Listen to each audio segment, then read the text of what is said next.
So how many of you guys are ready for the word this morning? Amen? Yeah, preach it. You ready? Ready to be filled up? Amen. Amen. All right. All right. Sounds good. How many of you guys know that you are loved by God? Amen? Look at your neighbor and tell your neighbor, I am loved by God. Amen. Amen.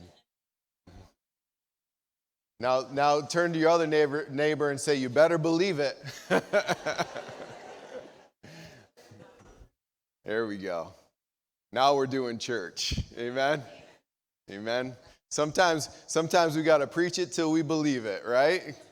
How many times have you guys have been just through the thick of living, and you just got to keep reminding yourself that, you know what? I'm going to make it. That's right. That God loves me, that He's with me, that He's going through this, and He'll see me through on the other side. Amen? So today we're talking about breakthrough, as Miss Anita made this beautiful sign for the church, and she gifted it to me. So for $9.95, you can all have one of these. Did I shortchange you, Miss Anita? She says, you don't know how many hours it took me to do this. Yeah, probably, yeah. So, but no, I'm so thankful for that. But we are talking about breakthrough. That's the word that God gave us for this year. And I do believe it. I do believe it with all my heart that God's desire for each and every one of you is to experience breakthrough in your life. Amen? So, to experience breakthrough, we have to know who God is. We need to know Him personally, and we're going to go through the names, and we've gone through some of the names. We went through Elohim, and we went through Jehovah Jireh, the Lord is our provider, last week. And then this week we're talking about Jehovah Shalom, which means the Lord is our peace. The Lord is our peace. And what I want to tell you guys, and what I named this message is, it is breakthrough before the breakthrough.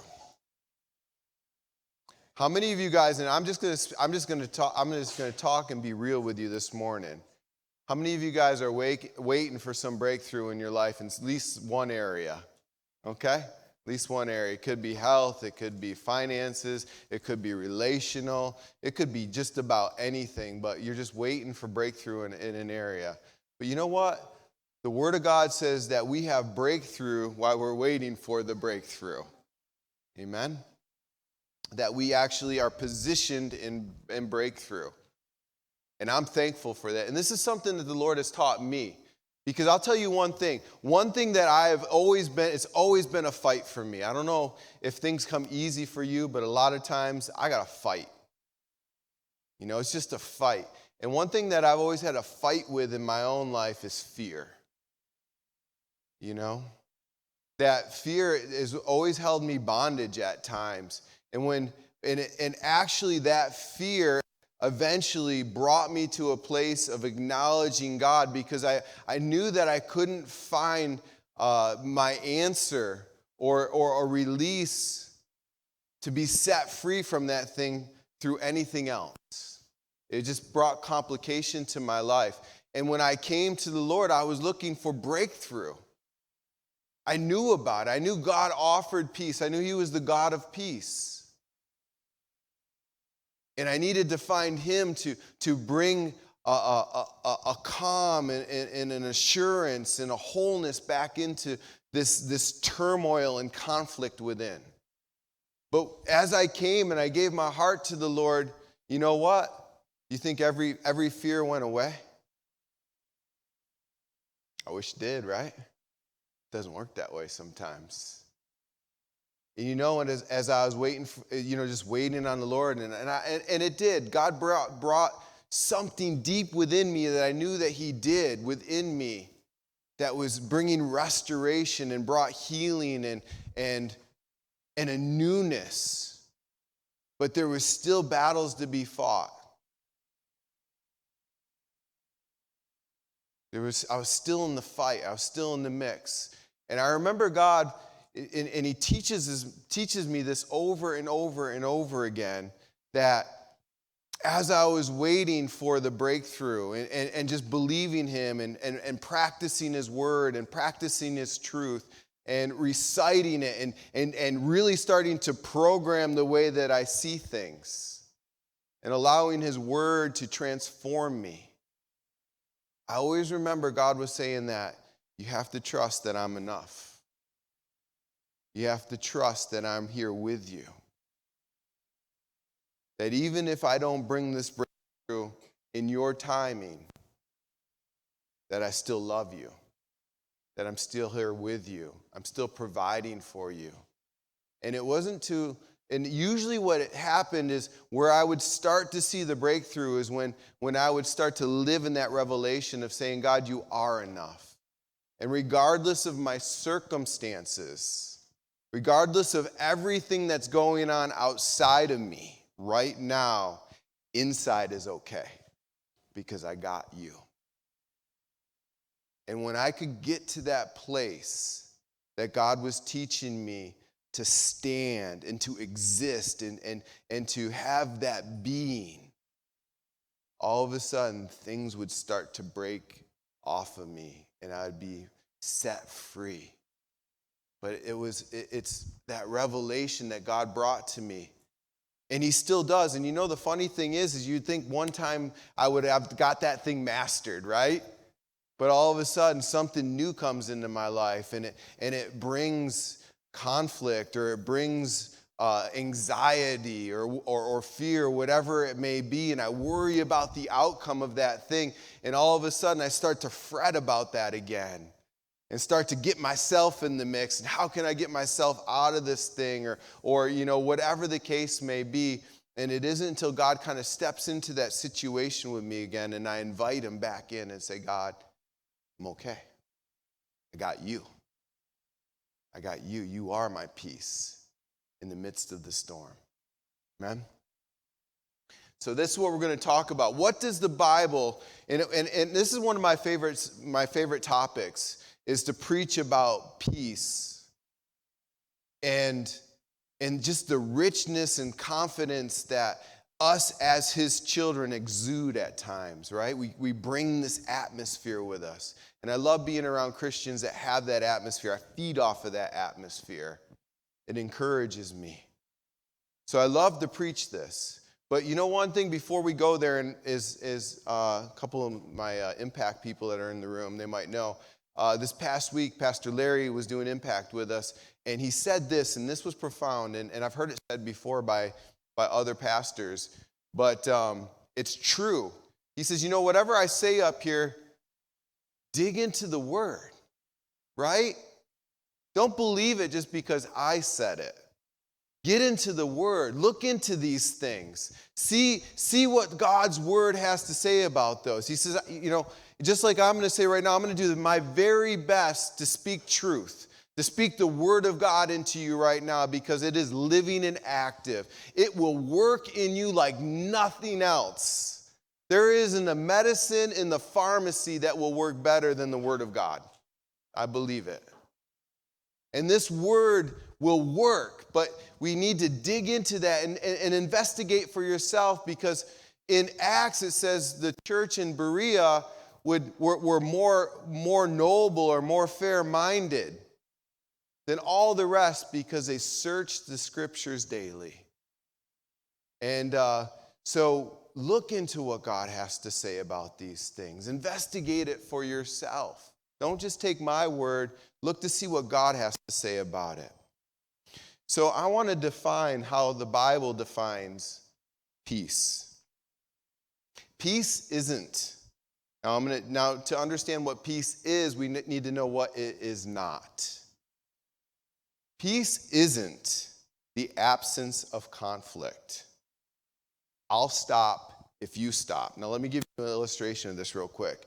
When I was in college, I lived in the dormitory, and in our wing, there was a group of guys, and we just harassed each other day and night. It was always this living prank we lived in. And I remember this one kid, and me and him just kind of went back and forth bantering each other all the time. And everything just kind of escalated to the next scale and to the next scale. And he would prank me, and then I would retaliate and prank him, and until it got to the point where it was getting really serious in that wing.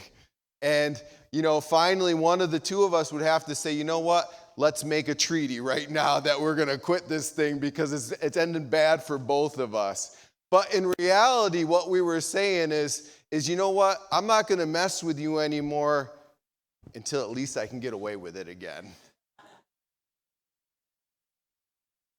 And that's kind of like sometimes that's how the world reacts, right?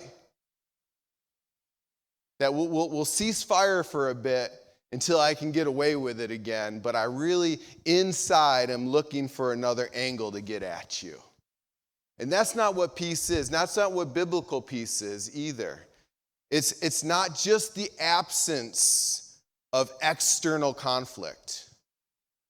And sometimes we kind of paint this image of scriptural peace as, hey, when everything is going good and looking good on the outside, that is the epitome or the very essence of biblical peace. And that's not what the Bible says biblical peace is.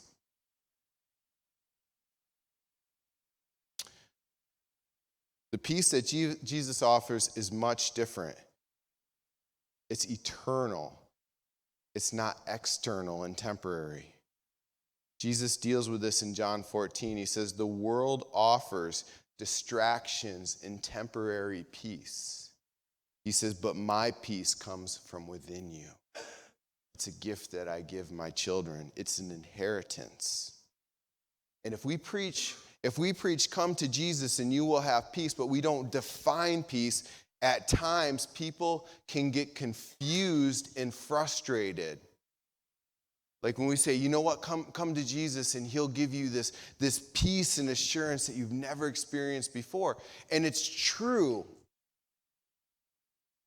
But they have to understand what you're offering them. They have to understand what the Bible is offering them. Because when they start to live out this thing and they want what God will give them, but they really don't really want God, they just want his benefits. And they start saying, okay, God, well, I'll give you my heart. And they're kind of authentic about it, but then all of a sudden life just doesn't start to jive with what you've been offering them. And they're still having conflicts within the home, conflicts within their jobs, and maybe even things are even getting a little worse at times. They say, forget this thing. I didn't sign up for this. They didn't offer me this. This Jesus thing isn't real. And we have to be real with ourselves, and we have to be real with other people. That's not what the Bible offers us. It never has offered us this bed of roses. It's just the opposite. When we make a decision for Christ, the Bible says that the world will declare war on you. You just become enemy number one to the world. In Matthew, I'm going to paraphrase what Jesus said. And basically, it's Jesus when he calls and he announces his 12 disciples, and he goes and he sends them out 2 by 2. He gives them this command, and basically saying, I'm sending you guys into the fight. He goes, I'm not sending you into an all-inclusive vacation. That's not what his words say in this. In Matthew, he says, I'm sending you guys right into the midst of the battle. You're going right in there. And this is what he says. He says, I send you as sheep into a pack of wolves. Sounds a little hostile, doesn't it? It doesn't sound like this external, tranquil situation, right? What does a wolf want to do to a sheep? And Jesus says, you'll be like sheep in the midst of wolves. He says, your reputation will be smeared just because you believe in me. He says, when people realize you preach the living God and not some idol that makes them feel good, they will turn on you. And then he doesn't even stop there. He even goes deeper and he says, not only will they turn on you, but your own household and your own families will turn on you. But he says, don't give up. Stay in the fight. Keep on fighting. He says, look how they treat me. They call me Beelzebub. Basically a scumbag is what he's saying. They call me the scum of the earth. How much more will they call you? But then he says, but don't allow them to push you into these dark corners, because there is a greater power working within you than that's working within this world. This is his promise. He says, so fear God. Have a reverence for God. Hold it and esteem him higher than any other is what he's saying. Because he has eternal control on eternal things, which they cannot touch, referring to our souls. For God cares for you much more than the birds of the air, which he watches carefully. And he even numbers the very hairs on your head. Stand up for me, and I'll stand up for you in heaven. If you stay silent now, I'll stay silent when it counts. This is the words of Christ to his disciples. He says, don't think I've come to bring peace on earth. And you think, wait a minute, this is contrary to what I've heard before. This is contrary. He's basically saying, don't think that I've come to make your life just easy and cozy on the outside. He says, even within the family, there will be tension because of your loyalty to me. What he's saying here, and he's not trying to bring division within the home. He's not saying, now that your family hates you, hate them. He's saying, no. He's saying, love them. Go beyond what's even expected of you. Love them with the love that I have for you, right? Continue to battle for me. Continue to hold me and esteem me high. Because you know what? When we face trials, when we face persecution and tribulation, the thing is when we look at it in the scriptures, and it happens all the time to us believers, and we see it in the New Testament, the apostles, they were rejoicing. They considered it an honor to suffer with Christ. Why? Why? I mean, it seems a little fatalistic, doesn't it? But the thing is they felt like it was a privilege because now they were associated with the King of Kings and the Lord of Lords. They were worthy to consider to suffer for the sake of the kingdom of heaven. And there was something greater that was working within them. They had an inward peace that God would grace them with what they needed when they needed it. That even though everything on the outside was looking like it was crumbling, deep within them, they had something taking place of their hearts in their life that would empower them to continue to press on, to continue to stay in this fight, to continue to fight and to believe and to know that good is going to come from this thing. That God will prevail, that God has not abandoned me. Even better yet, God is drawing even closer to me than ever when I face some of these trials. He's pressing in on me right now and he's refining me. And they understood this truth, that it was revealing something authentic, this incredible peace, this Jehovah Shalom, this power within. And this is what biblical peace is. Biblical peace is a wholeness and a completeness and a well-being within us, regardless of what's going on outside of us. Let me give you an example of this. So, me and the kids love to play paintball. I'm waking my son up right now. So probably 4 or 5 years ago, we bought a bunch of paintballs, and we go to my brother-in-law's, and we would shoot each other and become black and blue all over.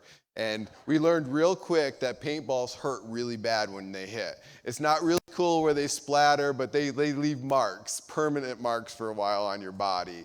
So when you'd be running through the woods, you'd be running scared because you just don't want to get hit by one of these things. So my son Xavier was kind of small at the time, and we just felt like it wasn't fair for him to get hit by these paintballs. So I'm like, but he really wanted to be part of this boys thing. He wanted to be considered part of the pact. So I thought, well, how can I get him out there without hurting him or injuring him bad? So I decided one day, hey, look, we're going to give this kid a gun and a mask and all the protective gear. But not only that, but we're going to make him look like the Stay Puft Marshmallow Man. We're going to put Carhartts on him. We're going to layer him with clothes and everything like that. And he's going to walk around. And even if he gets hit, he's hardly going to know it because there's all of this cushion to keep him safe from everything that's happening on around him. So as we go out there and we start playing paintball, he's walking around with a paintball gun looking like Terminator. You could shoot him 1,000,000 times and he's just smiling, just shooting away. And even though war and conflict are happening all around him, within his barrier, within the armor that he was given, he was perfectly content. He was having a blast, and it didn't matter how many times you shot him, it didn't affect him. And that's sort of what peace is. That's the peace that God gives us, that regardless of whatever the world has to throw at us, we have this barrier that God has created to protect our internals, to protect our heart, to know that it's going to be okay. Amen? Amen. Another example is I was with Barb this week, and I know she watches, and so when I was talking to Barb, and I'm sorry, Marcia, if you didn't hear this, or this is the first time you heard it, so, but as me and Liz were visiting her, she was telling me, she goes, Josh, she goes, about a week or two ago on Sunday, she goes, I woke up Sunday morning, and she goes, my heart hurt. Did you hear the story? Has she told you this story yet? I am sorry.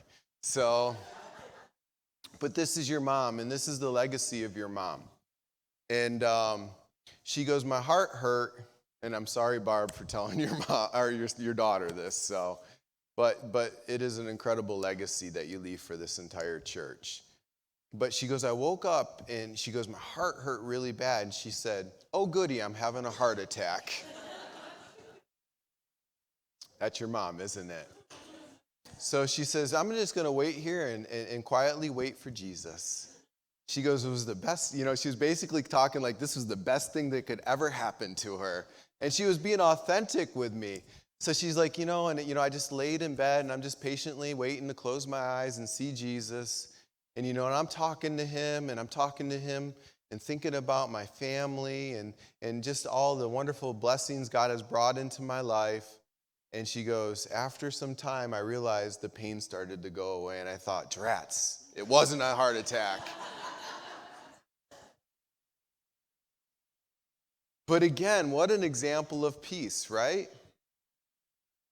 It doesn't, she has such a confidence and such a close intimacy with her Lord and Savior that it just doesn't matter. She is trusting the Lord regardless of what is going on without her.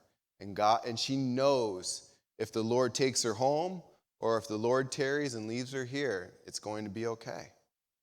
And that there's purpose in it. And that she will just continue to live in that purpose. And what a blessing. And my heart was just flooded with joy just listening to your mom and just the faith that she has. So, third thing is Dr. Tony Evans gave this as an example of peace. And he heard about two artists, and these two artists were offered a challenge. They were two renowned artists, and a man, they created this competition. They said, we're going to ask you guys to paint these pictures and try to capture peace in a painting. And they said, whoever we deem captures a picture of peace, the very best, will win $250,000. So the first artist decides, okay, I can do this. And the artist goes ahead and he paints this beautiful, beautiful, like iconic picture of a sunset with a lake, with the light just reflecting off the lake, right, and birds flying in the air. And on this beach, he had a little girl just kind of carelessly running across the beach, and just what you would consider just the absolute perfect setting. Everything had its place. Everything was neat and ordered, and it just brought a smile to your face as you saw this picture. But the second artist decided his approach would be much different. And in his picture, what he did is he drew an entirely black sky. And in this black sky, there was just lightning and this just massive electrical storm happening. And in the middle was a picture of water, and this water was just turbulent and violent, and you could see like wind whipping through it, and just being what you would consider one of the most violent and uplifting and storms that you would ever experience. But in the very corner of that picture, there was a rock. And on that rock was a little songbird sitting on that rock. And he had his head in the sky, and he was just mouth open and singing his little heart out. And a little ray of light was coming down onto that bird. And he wasn't affected by anything else that was going on around him. Well, you may guess by now who won that competition. As they looked at those pictures, the man who determined that peace looks like the little bird that isn't affected by all of the external things going on around him, but has peace within. And that's what the Bible offers us, that peace within. And I love that. I just love that illustration. And we see it in the Bible today, when we read the Bible, and we even see it in life today with Barb. But we see like Paul and Silas, when they're in prison, they're in jail for their faith, waiting to be executed, locked up in the inner dungeon, it's literally said in the midnight hour. I mean, the Bible is literally painting the very worst situation possible externally. They're waiting to be executed. They're bound in feathers. They're, chained to the wall. They're in a Roman dungeon, which would be the worst place in the entire known civilization. And then it doesn't stop there, but it says in the innermost dungeon at the midnight hour. So it's painting like this really intense scene. But then you see Apostle Paul and Silas in the dungeon. And what are they doing? They're praising the Lord. They're singing worship in the inner dungeon, authentically, to the point where it shakes the dungeons. And not only do their chains fall off, but all the chains fall off, right? Right? It literally shifts everything. And that's the power of God's peace within his children. Not is it just intended to set us free, but when other people see the freedom that it offers, when God is able to rip back the covers, to say, and to look at somebody that's a believer in Jesus Christ and say, it really doesn't seem like you should be able to praise right now. But for some reason, there is an inward peace that has captured your heart, that is insulating you from everything else. It was intended for not only us, but it's intended for others to see, that would draw them to Christ as well. Amen? And I believe that there are many of you guys in here that do that, and it encourages me. It blesses my heart, and it blesses the Father's heart. So when we face trials, when we face tribulation and distress and despair and all of those things that the Bible talks about, it also gives us a promise that none of these things are able to separate us from the love of God. And that even in these things, that we are more than overcomers through him who loved us. That's what Romans 8 says. More than overcomers through him who loved us. So, I don't know if I have time. Question, how do we get this peace?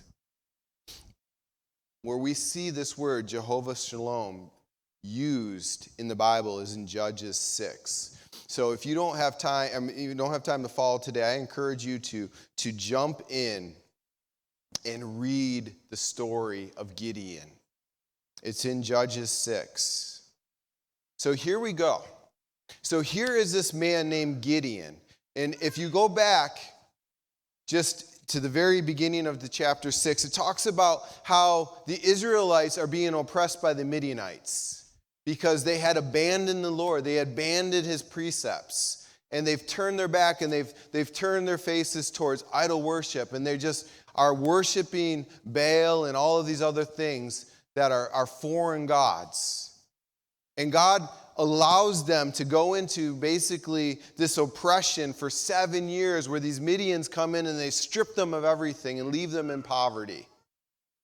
And here is Midian, and he's hiding.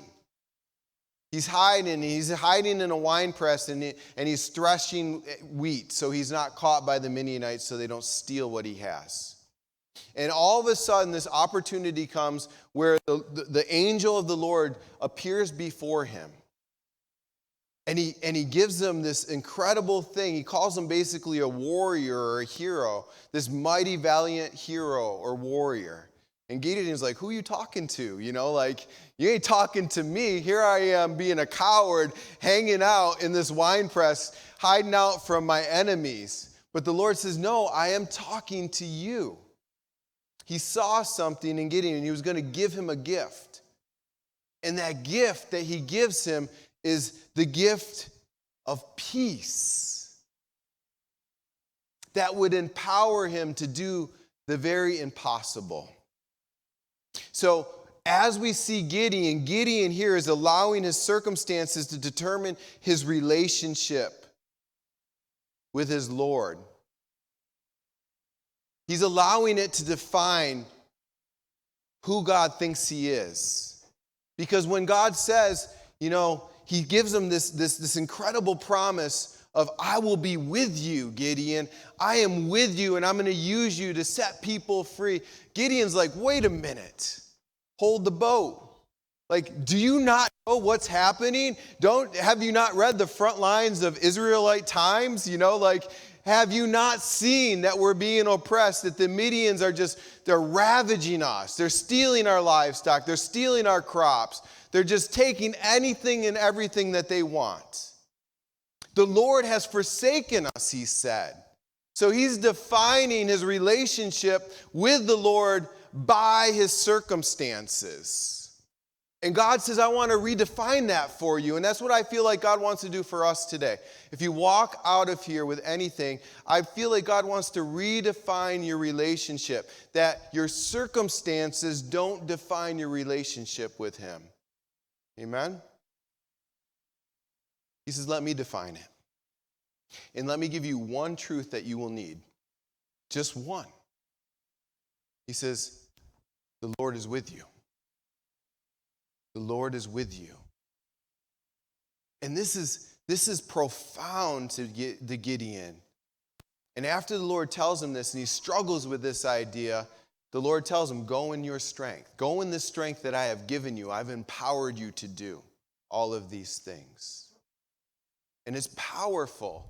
And if we can just wrap our mind around this, because this is the Old Testament where God says that he would be with them and empower them for certain tasks. But we live in the New Testament where God doesn't say, not only will I be with you and I'll empower you for certain things, he literally says, I will be found inside of you. I will dwell within you. We read that in Acts. But how often we read those words and we don't apply them to our lives?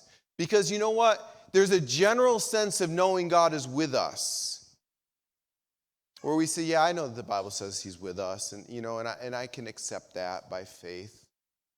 And he's everywhere, right? He's omniscient. He's omnipresent. He's all-knowing. He's all-present all the time. I get it. That's what the Bible teaches. But God is saying something personally to Gideon that he had to know and he had to put his faith in. He says, Gideon, no. And he's saying that to us today. No. I want to be with you. I want to be in every detail of your life. I want to be wooing you and leading you and guiding your relationships. I want to be walking with you in your work, in your play, in your schooling, in every aspect of your life. I want to be there with you. I want to do this thing with you. I want you to know without a shadow of a doubt, I'm there, that I'm not going to forsake you. I will never turn my back on you, and that everything that you need, I will make available for you. It's a personal invitation. And that's what God is calling us to today. And I believe he's inviting us is to understand the Lord of peace, the Lord of complete wholeness, wants to become the very center of everything in our lives. Amen? And when Gideon got this, the first thing he did, and you see the switch happen in the story, and I'm going to kind of close. I'm just giving you just an overview of this thing. But you see a switch happen. All of a sudden, a shift happens. And this shift happens in us, too. Is immediately, Gideon says, wait a minute. My life's going to be on the line on this thing. Like, I'm going to go fight like 30,000 Midianites. Like, this is serious. It's getting serious in this room right now, Lord. I need to know that you are personally with me. And he says, you wait here. I'm going to go make an offering. I'm going to get a goat, and I'm going to do this thing, and I'm going to present an offering for you. And the Lord says, go. I'll wait. And he did. And all of a sudden, when he brought it back, laid it on the stone, the Lord touched it with his staff, and it just was consumed in fire. And that was the point where Gideon started to worship God and saying, you know what? I'm going to worship God for who he is. I'm going to worship him for what he has said. I'm going to believe and I'm going to receive it in faith. And that was before anything changed. That's while the Midianites were still bringing persecution to his land and his people. That's why his father was still having an altar of Baal and an idol of Baal on the hillside, and all of the town was still all screwed up. Before anything circumstantially changed, Gideon worshiped. He accepted it, and he accepted the fact that God was with him. And then God even just turned it up a notch. He says, okay, now I'm going to make your private worship into public worship. And it said that very same night, he says, I want you to go and I want you to tear down your father's altar, chop down the wooden image, make it into some firewood, by the way, use his oxen to do this thing. And then when you're done with it, slaughter his oxen, build an altar, and burn that sucker up. And Gideon's like, oh boy, I'm going to get killed for this thing. They ain't going to like me too much. But he did it. He literally said he was fearful, but he still did it. He did it in the middle of the night. And when the town woke up, they were angry. And they said, who did this thing? We're going to kill him. But the thing is God was faithful. And he protected Gideon. And he even worked in people's hearts to preserve Gideon's life, to use him for his purpose. God has a purpose for each and every one of us, but it begins with knowing he's with us. Amen? It's not allowing our circumstances to define our relationship. It's allowing him to define our circumstances. Amen? Because we can never bring peace or restoration to the external if we don't have peace in the internal. So when we get that and we figure that out and we can say, God, I want to be whole in here first. I want you to do your thing and to reveal the truth that you are right here in the midst of my life. And you love me with a love that can't even be fathomed, but I want to try to understand it the best I know how. When we get to that point and personalize it, and that peace starts to transform us on the inside, we can start to allow that to start to define all the other things on the outside. Amen?